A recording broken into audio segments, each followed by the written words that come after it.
For the presidency in 2016, Democrats and their media sycophants have been on an absolute mission to not just defeat him, but to destroy him, and all those around him as well. They're also blinded by their hatred of all things Trump, so much so that they've hitched their political wagons to a cast of radical, unsavory characters that looks like a reunion of the Suicide Squad. Enter Michael Avenatti, a two-bit tax cheat and a celebrity attorney reborn as crusading lawyer to porn star Trump accuser Stormy Daniels.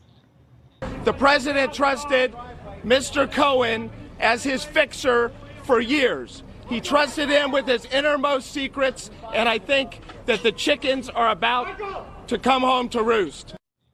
Well, they're coming home to roost, all right. As a battering ram against Donald Trump and later his Supreme Court nominee Brett Kavanaugh, Avenatti was elevated by the left. The media couldn't get enough Avenatti.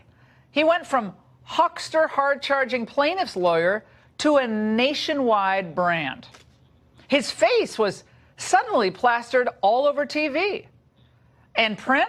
Well, this profile from Vanity Fair is my personal favorite. There he is, the race car driving lawyer with the shaved head and well-defined cheekbones who launched 1,000 heart eye emojis. Oh, my. I don't think I can continue.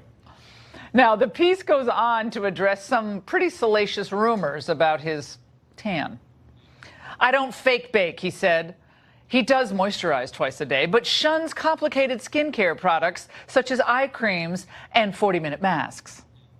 At one point last spring, he was getting 100 to 125 interview requests a day. He was soon a featured guest at glittery events as well, like MTV's Video Music Awards. Well, maybe they confused him, I don't know, with that rapper Pitbull?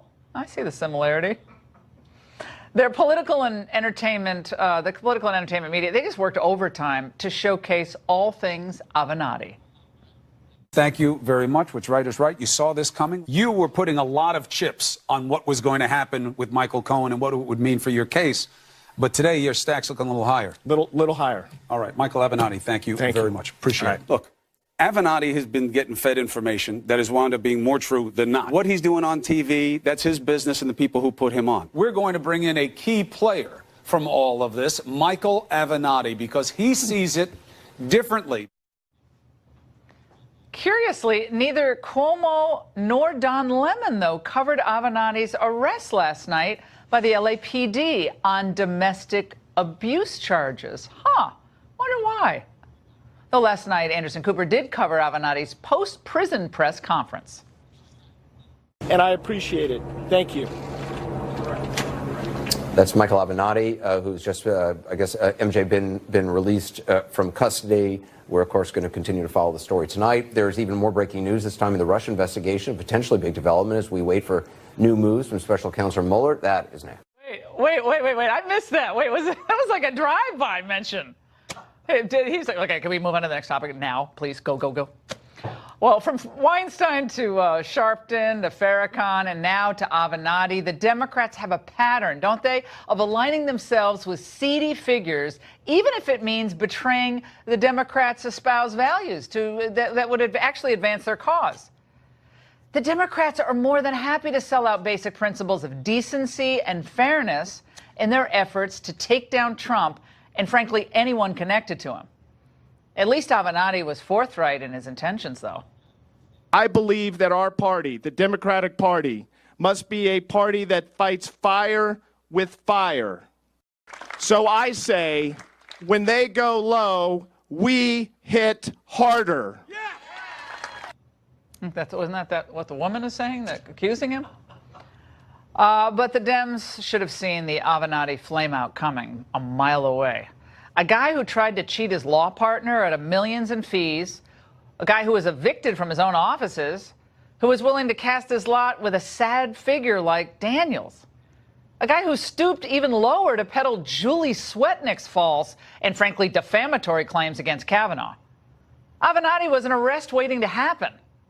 In fact, last month, Senate Judiciary Committee Chair Chuck Grassley made a criminal referral to both Avenatti and Swetnick for making false statements to Congress. And this was some guy, that the left seriously considered as a presidential contender for 2020. For months, Clinton alum Adam Parkomenko has been shuttling the lawyer Avenatti from Democratic Party event to Democratic Party event all over the country in order to familiarize Avenatti with the whole process of running for the presidency. And the Vermont Democratic Party actually canceled Avenatti's appearance this weekend following his arrest.